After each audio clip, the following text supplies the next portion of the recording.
by way of introduction, my name is Sean McNamara. I am director of the MLC's Publisher Services team, and I am based here along with the MLC in Nashville, Tennessee. Evan? Hey y'all, my name's Evan Lay. I'm a team lead on the MLC Rights Management team, also calling in from Nashville, Tennessee. Yeah. And again, it's really great to speak with you today. We thank you for making the time. We like to have these webinars on an occasional basis, I think bi-monthly at this point. For any new members and any folks that could use a refresher, we think it's important to identify continually what the MLC does and doesn't do, because we are just one part in the larger scheme of music industry royalty streams. So I think it's important to define what you can come to us with, what we can help you with, and where you might need some additional outside help. So the way today will work is we have a very brief deck, and I say very brief deck, one slide, I think. And after that, we will open it up to a Q&A. If you have any questions about anything that Evan and I are about to remind you of, please pop those questions in the Q&A box. And with that being said, the most nerve-wracking part of any webinar, I'm going to share my screen. Evan, how does that look? Can you see my screen? Sure can. Good. All right. Great. That took a little too long to load. I freaked out again. But we're here. So thanks again for joining us, everybody. If you simply can't get enough of the two of us in the MLC after today's webinar, please join us on social media. We have accounts at whatever website you would prefer. We're on LinkedIn, we're on Instagram, we're on X, Facebook, and YouTube. Importantly, I'll note YouTube has a number of archived versions of these webinars available for your streaming. This one may join the ranks in the near future, but if at any time there are questions that we don't get to, questions you think of later on down the road, of course, doesn't that always happen? You have a wealth of informational material on the MLC's website and also these archived webinars on YouTube that you can reference at any time, and we hope you find that useful.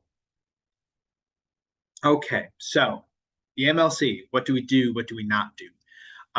As sort of a primer, I'll say that the MLC was created in 2018 with the passage of the Music Modernization Act.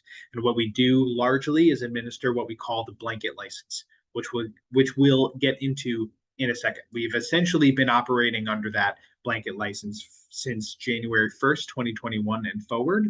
And this is kind of all what that means, right? The MLC was charged with creating and maintaining a public database of musical works ownership information. That means that the owners of a particular work and its mechanical rights, so again, that's usually a publisher or an administrator or a self-administered songwriter, their ownership information is registered with their given song in the MLC's database. Very importantly, the Music Modernization Act mandated that that database be public. So you don't need to be an MLC member to reference that information. If you are just somebody who loves the liner notes on a record and you want to know who wrote that song, you can come to the MLC's database and look up that information. But of course, it is most important, I think, to publishers and self-administered songwriters, as the MLC administers a blanket license that covers mechanical rights available to eligible digital audio services, or DSPs, operating in the US. So what does that mean? That means your Spotify's, your Apple Music's, your Titles, all those DSPs that you know and love, and probably 50 or 60 more. If they operate under the blanket license, they are working with the MLC. And in doing so, the MLC receives and matches sound recording usage reporting data from those DSPs, and we match that to the MLC's musical works ownership data. So those three steps I just went through kind of looks like this. If you are a member, meaning a publisher or an administrator or a self-administered songwriter, it's your job to register your works and all that correct ownership data to the MLC's database, right? At the same time, all of the DSPs that operate under the blanket license that the MLC administers, so again, Spotify, Apple Music, Tidal, they need to send in their usage data on a monthly basis. And we take those two sets of data and we match them together. In doing so, we link recordings to their proper work registrations in our database. And in doing so, the MLC collects and distributes U.S. digital audio mechanical royalties to music publishers, administrators, foreign CMOs, self-administered songwriters, composers, and lyricists. So all that being said, we've essentially taken two sets of data. We've mashed them together to make sure that the right songwriters and the right publishers or administrators are getting paid for the usage of their works on DSPs, and we pay that out on a monthly basis. Hopefully that was helpful, but I think it's also really important to keep in mind what the MLC doesn't do at times. And so I will hand it over to Evan to give you that clarification. Thanks, Sean. Yeah, the MLC is part of the larger musical royalty landscape, and so there are certain things the MLC does not do. First off, the MLC does not administer performance rights for musical works or collect those performance royalties. So when a song is performed in a public space and generates what's called a performance royalty, those royalties are not collected by the MLC. Similarly, the MLC does not administer digital performance royalties for sound recordings or collect the corresponding digital performance royalties. So when a song is streamed, it generates a digital performance royalty because it's been performed digitally. Those royalties and that set of rights fall outside of the scope of the MLC. So anything that's derived via the performance would not be administered by the MLC. MLC also does not administer mechanical rights or collect mechanical royalties for physical products. So if you have printed your album onto a CD, vinyl, cassette tape, anything that has a physical performance, that is not going to fall within the MLC's scope of work. The MLC also does not administer any licenses or collect any royalties related to the use of musical works in audiovisual products. So the visual part is the key piece there. If there's a visual component to the usage, meaning that it was part of a film or a TV show or a YouTube video, TikTok, anything like that that means music playing alongside a video, that's going to fall outside of the MLC scope of work. Lastly on this list, the MLC does not administer licenses or collect royalties for the use of musical works outside of the United States. The MLC is very specific in its scope, both in the types of rights that can be collected as well as the location. We are very specific in being able to collect the digital audio mechanical royalties for usages within the United States. So if your song is popping off in a different country, that unfortunately is not going to be covered by the MLC, and it will be necessary to seek a relationship with the societies that collect royalties in those countries. So in summary, the MLC does not replace your PROs, your performance rights organizations, such as ASCAP or BMI, and the MLC replace Sound Exchange. Both of those organizations are still in full operation, still collecting all of their royalties, and if you have relationships with those organizations, we suggest that you maintain those relationships to make sure that you collect all of your money moving forward.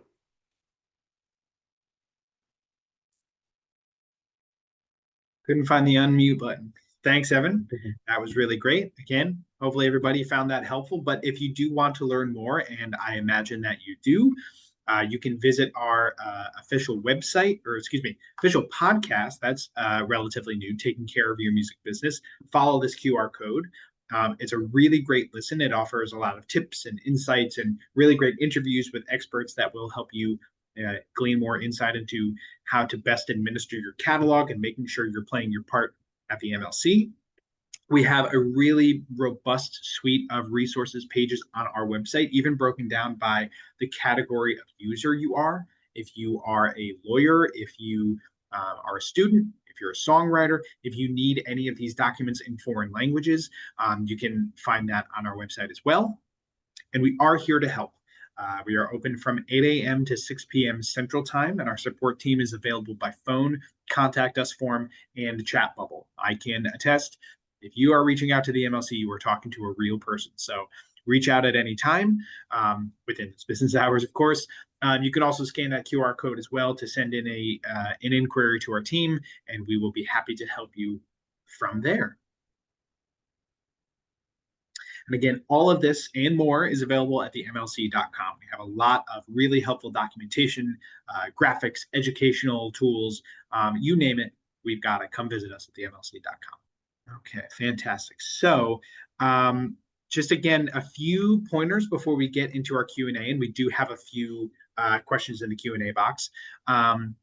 From this point forward, we are not referring to the chat box, and we don't want to miss any of your questions. So please do make sure that you are popping those into the Q&A box. Another question too, or another point I will say, is that we will mainly be focusing on questions that can be of general use to everybody on the call. So if you have specific questions about your account, your catalog, please do reach out to your support team. That is to make sure that this webinar serves everybody on the call. And also, we don't want to risk sharing any of your catalog's information with others. We would want to speak with you directly. So please do reach out to our support teams at that time. Israel writes in, I enjoy using the matching tool. That's great to hear. I have two questions about it. One, how long does it typically take for an ISRC to show up in the matching tool results? And two, after you match a sound recording to a work, will it still appear in the results within the matched recording? Does this vary depending on the DSP? So, great questions, both. What I'll say is going back to what we mentioned about how the blanket license works, the DSPs have to report to us on a monthly basis. So, if your recording was used in that month, it will be available in the MLC for matching. Now, if you've registered your work and you've registered it with all of the correct and thorough information you have, it may be picked up and you may not need to go to the matching tool. But if something does go unmatched, it will populate in the matching tool once we have received that usage. But again, I would make sure to note how recently that usage might have come out, because if it just came out a week or two ago, the MLC might not have that usage yet. I would ensure that release has been distributed, has been out for at least a month or two, and then I would start looking for it, because that would be a pretty quick turnaround. To the second question about appearing in the results within a matched recording, you are correct. Once a recording has been matched to your work, it will appear in your work registration's matched recording section. A note there is that it may take a little bit of time for that data to populate in the section. There are multiple tools and databases that are visible tables on a work registration are based on. But once it is matched, it will, in the days and weeks to come, be populating in your matched recording section. So hopefully that helps. Great. We've got a question from Renee asking about some registrations they submitted but were denied. These works are registered correctly at the PRO but not at the MLC. The question is, how do we get this realigned? So there are a couple different scenarios here. Essentially, if the work is being overclaimed in the MLC portal, meaning there's not enough room for your share, we would want to figure out if it's a scenario where somebody is claiming your share because you have an administration relationship with another party, or potentially there's a disagreement with a co-writer, meaning they may be claiming more than they should be. So if it's a situation where there's an administrator that needs to move over from their catalog into your catalog, we would need to handle this via a catalog transfer, which we do have a catalog transfer form on our website. From there, you'll just provide us with the information, and our team will review and follow up with next steps. This is also helpful in case there are any other works that would be in the similar situation claimed by another potential administrator. Another potential scenario here would be, like I said, a disagreement with a potential co-writer. In this case, we may want to handle this via the MLC dispute policy. So the MLC has a policy in which we facilitate conversation between two or more parties that may disagree on the splits. During this process, we request that parties provide documentation to maintain their claims, and the works go on hold at a certain point in the procedure. All that being said, this situation is very specific to your work, and sending it via email rather than talking over the phone will be most helpful for our team to kind of figure out what's going on and help you determine next best steps. Lastly, I do want to touch on your point about the PRO. As we talked about in the section where the MLC does not do certain things, it's important to note that PROs cover a completely distinct set of rights from the MLC. Our databases are not linked, and this is for good reason, because there are different types of rights. And so it is totally possible for shares to be different in a PRO website versus the MLC database. That may or may not be intentional. But the MLC is not able to, which is correct necessarily. So all that being your specific situation, I would recommend an email and our team will follow up with that. Okay. Cabell asks, How do I claim my ownership of a song? I have found songs that are credited to me, but I'm unsure how to claim the ownership. They appear as 0%. Boy, do we have the answer for you. So in all cases, we want a member to register their works and the shares that they own of those works in our database. But to your point, if there are works already on file in our database that you have a claim to, you don't need to register them anew. We offer what we call the claiming tool in your member portal, and that allows you to search for a given work in our database by song title, MLC song code, whatever information you have, and slot a share into the existing works. Because I think we've all been there, and probably other PRO or CMO databases, the risk of creating duplicate works. We are submitting something that's already in the database, something doesn't match up, you have a duplicate work. This helps you avoid that. If you know a song is in our database and you have a claim to it, and that claim has not been registered, search by even the song code that you can grab from the MLC's public database. Search that in our claiming tool. You can slot your share in. It's that easy. Got another question about matching from Mando. So, two quick questions. How long does it take for the MLC to review manual matches? Let's start with that one. So the MLC receives your match suggestions from the matching tool, and it typically takes about a month turnaround for our team to review those matches and then provide you with the results. Those results are also refreshed on a monthly basis, so depending on when the review is completed, it could be a little bit out of sync with that refresh, so it may take up to 2 months, just depending on the timing there. But it's generally pretty quick turnaround on that. The answer to your second question, every couple months, a few new matches seem to appear. Why is that? For songs that have been previously matched to all recordings. This goes back to what Sean had mentioned about us receiving usage data from the DSPs on a monthly basis. We're getting new data from the DSPs continuously every month, which means that we may be getting new usage data that has not previously been matched.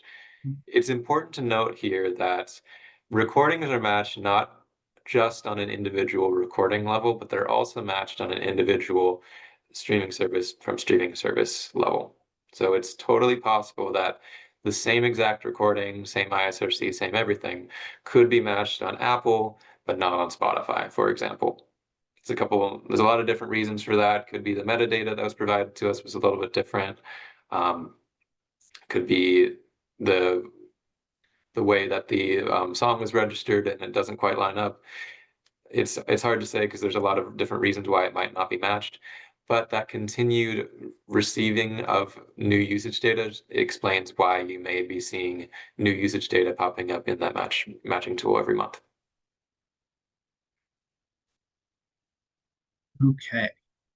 Noel asks, when an administrator's contract ends, a lot of R's in there, how does a publisher stop that administrator from being listed at the MLC or being listed as the publisher's administrator? Do I need to send the publisher administrator contract reflecting the end date or what? So what you're describing, Noel, is likely one of two things, either a conflict or a catalog transfer, right? Somebody else previously administered those works and now you administer those works. If it is a catalog transfer, right, maybe you have signed a new writer, their 20 songs were previously registered with another member, you can fill out our catalog transfer form. And in that, we would ask you for that documentation that would show that you have a right to those works.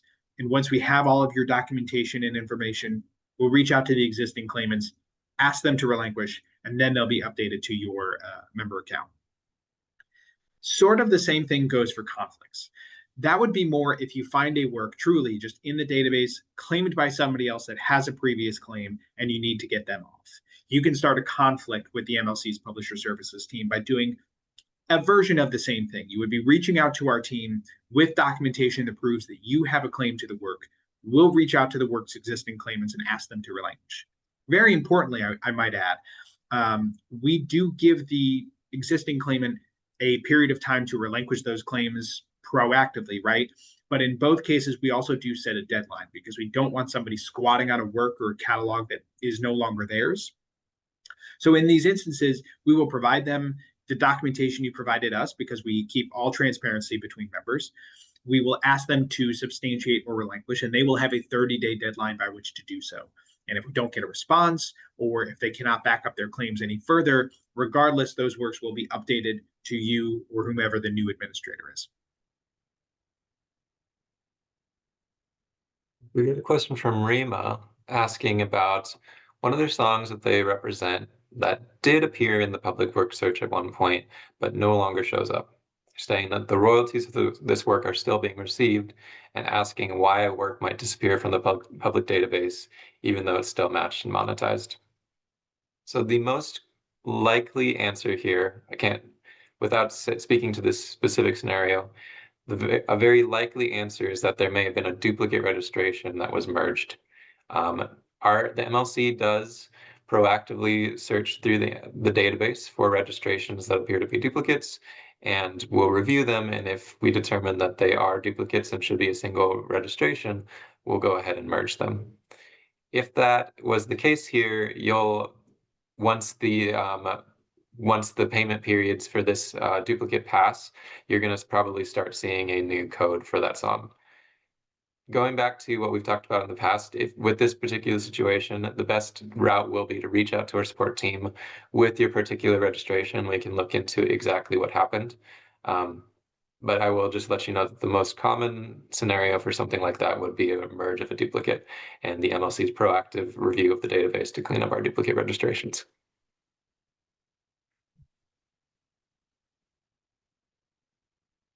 Okay, Mando asks, how do we resolve catalog duplicates? We have a few duplicate works with different MLC codes. A time-honored tradition, duplicate works in a database like ours. This does happen on occasion. If you or your co-writers or co-administrators of a work submit works to our database at the same time, or it doesn't always link up, right? Maybe somebody uses a writer's middle name, the other doesn't. That's kind of my favorite example. It may create duplicates of a work in our database, but more often than not, those can be merged pretty simply. So if you have some duplicate codes, you can reach out to us and say, here's some duplicates of this particular composition. They should be lumped into one, and we will take care of the rest, right? We'll make sure that all the writers are consolidated, all of the publishing shares from both codes are consolidated.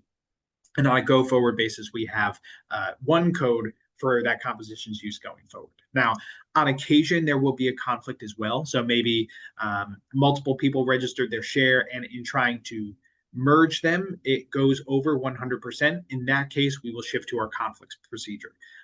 We will ask all parties at that point to substantiate their claims. And once that's resolved, we can, remove any holds, we can merge works, we can adjust shares. But if we can merge them cleanly, we love to, we absolutely will do. But barring that, we'll start a conflict as well.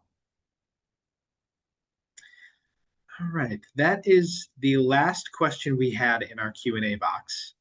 I'll give it another minute or two just to give everybody a second in case there's some burning last minute questions. It always does pan out that as we start our goodbye, somebody has a Q&A. So consider this your going once, going twice moment. If there's any other questions that Evan and I can help you out with. In the meantime, I'll say, again, we do really appreciate you taking the time to join us today. This is kind of my favorite part of the job, is getting to talk to members and getting to know your experiences, how you're using the MLC, how we can help you best. I love this stuff. So happy to talk to you guys. It's always a pleasure. I think I've stalled enough. I don't think we have any more questions, Evan. So with that, I think we'll close it up from here. So thank you all so much. Again, we really do appreciate it. Please do reach out to us if you have any more questions. And outside of that, yeah, reach out to us if you need anything. You know where to find us.